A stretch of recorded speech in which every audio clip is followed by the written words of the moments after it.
নমস্কার বন্ধুরা, হিন্দু দর্শন অরিজিনাল চ্যানেলে আপনাদেরকে আরও একবার স্বাগত জানাই।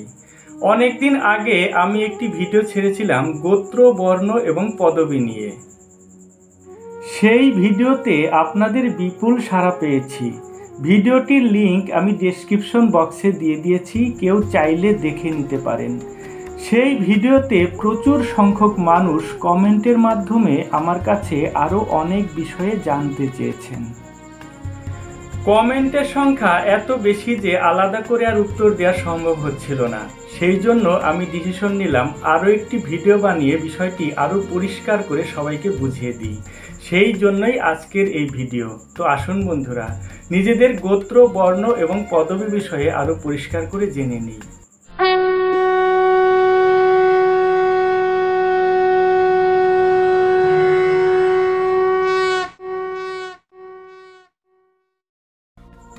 প্রথমেই ক্লিয়ার করি গোত্র কি জিনিস। গোত্র হলো একজন মানুষের জন্মগত প্রাপ্তি। আপনার যে গোত্র সেটা প্রমাণ করে আপনি সেই ঋষির বংশধর। অর্থাৎ গোত্রের সাথে আপনার জন্মের সম্পর্ক বা রক্তের সম্পর্ক, আর রক্তের সম্পর্ককে কোনোদিন পরিবর্তন করা যায় না। অর্থাৎ একজন মানুষের গোত্র হলো অপরিবর্তনীয়।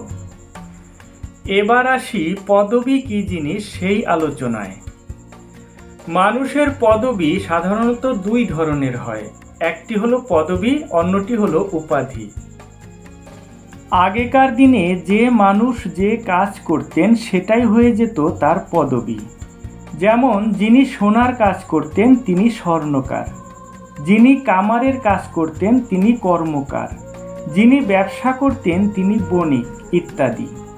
অর্থাৎ স্বর্ণকার, কর্মকার, বণিক, মোদক, আদক এগুলো হলো পদবী।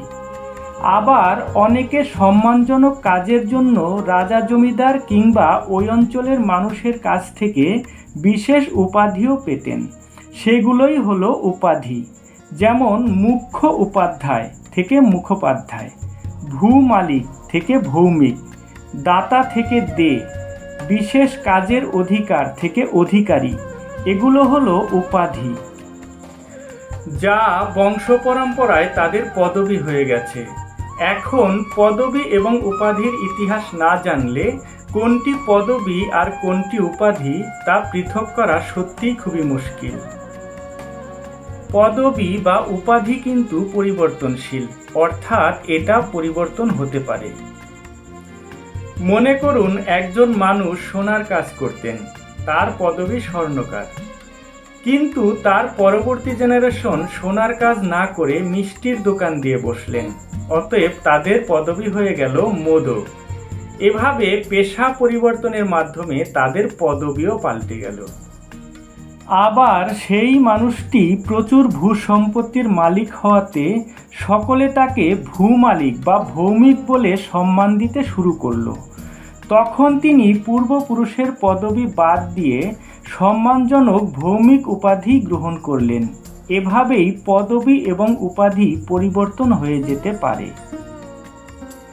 অর্থাৎ গোত্র অপরিবর্তনশীল, কিন্তু পদবী পরিবর্তন হতেই পারে। অনেকে আমাকে জিজ্ঞেস করেছেন, আমার পদবী এই, আমার গোত্র কি হবে? দেখুন, পদবী জেনে কারো গোত্র বলা সম্ভব নয়। একই পদবীর লোকেদের ভিন্ন ভিন্ন গোত্র হতে পারে, আবার বিভিন্ন পদবীর লোকেদের একই গোত্র হতে পারে। একটা উদাহরণ দিলে জিনিসটি বুঝতে পারবেন। মনে করুন কশ্যপ গোত্র। এখন কশ্যপ গোত্রের মানুষ কেউ সোনার কাজ করছেন, তার পদবী স্বর্ণকার, কেউ ব্যবসা করছেন, তার পদবী বণিক, কেউ প্রচুর দান দক্ষিণা করছেন, তার পদবী দে, কেউ সময় ঘোষণা করছেন, তার পদবী ঘোষ। এভাবে তাদের ভিন্ন ভিন্ন পদবী হয়ে গেছে, কিন্তু গোত্র একটাই, সেটা হলো কশ্যপ। এরকম সমস্ত গোত্রের ক্ষেত্রেই প্রযোজ্য। ঠিক একইভাবে বিভিন্ন গোত্রের মানুষ একই পেশায় কাজ করতে করতে তাদের পদবী এক হয়ে গেছে। অর্থাৎ গোত্র ভিন্ন কিন্তু পদবী এক। আপনি আপনার গোত্র জানেন না, কি করে জানবেন? দেখুন, অন্য লোকে কখনোই আপনার গোত্র বলে দিতে পারবে না। এরকম কোনো ক্লুই আমাদের কোনো শাস্ত্রগ্রন্থে নেই। এটা একমাত্র বলতে পারবেন আপনার সঙ্গে যাদের রক্তের সম্পর্ক আছে তারাই। যেমন ধরুন আপনার কাকা বা জ্যাঠা।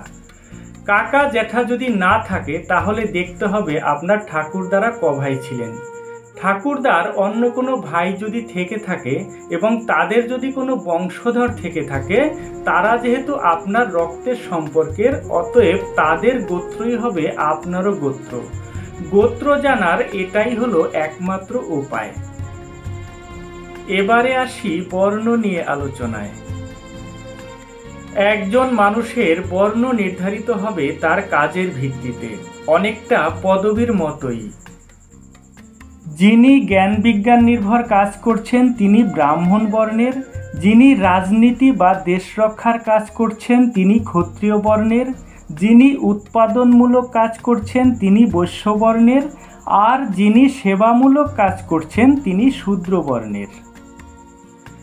আমাদের শাস্ত্র অনুযায়ী বর্ণ হলো চারটি: ব্রাহ্মণ, ক্ষত্রিয়, বৈশ্য এবং শূদ্র। অনেকে বলে থাকেন কায়স্থরা চতুর্বর্ণের ঊর্ধ্বে, অমুকরা চতুর্বর্ণের বাইরে। এটা একেবারেই মন গড়া এবং ভুল ধারণা। চতুর্বর্ণের বাইরে কেউ নয়।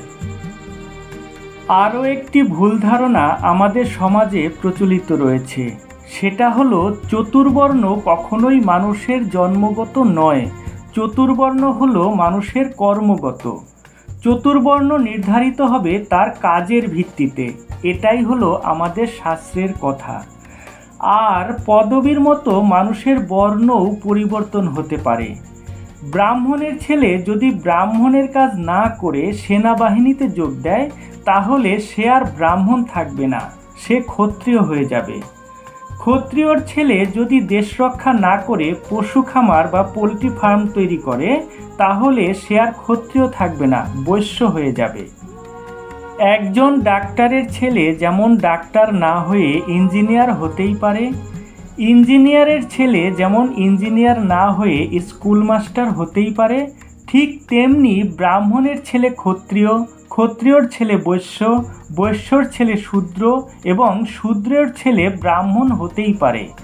এটাই হলো আমাদের শাস্ত্রের সঠিক ব্যাখ্যা।